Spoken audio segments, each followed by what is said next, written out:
Hi guys! Welcome to ating custom vlog. May Chevrolet Tahoe ka ba? At ganito ba ka-komportable ang Chevrolet Tahoe mo?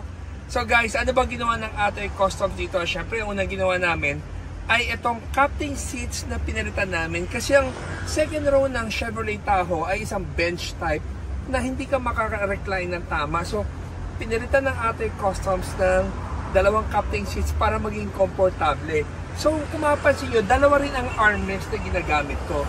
Pero yung armrest na may pintuan, pwede ko siyang iangat at gamitin ko yung dating armrest kung gusto ko. Pwede ko siyang iangat at meron din siyang daanan na maluwag papunta sa likod. Ngayon, kung gusto mo i-atras sa abante, syempre meron din tayo. Yan na atras. Ito yung sagad niya na abante. Hindi ka man uupo na ganyan ka abante, pero pinakita lang natin yung sagad na abante at makita mo napakaluwag ng legroom sa likod. Ngayon, habang siya ay naka-abante, kung gusto kong humiga, ay pwede ko siyang ihiga. Naka-power yung higaan nito. May hangganan lang ang recline nito dahil meron siyang plastic na malaki dito sa likod, which is ito yun, oh.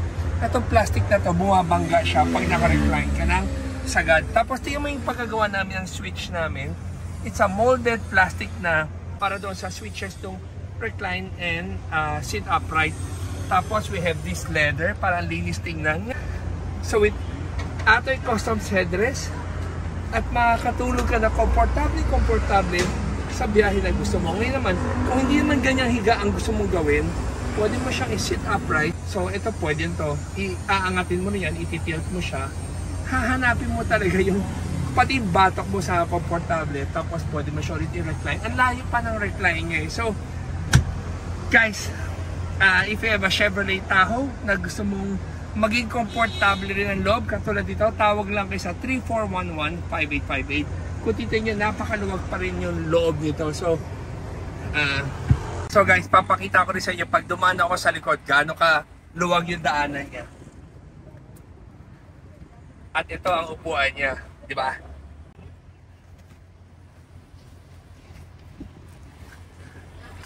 Guys, thank you for watching and always remember, Jesus loves you and God bless.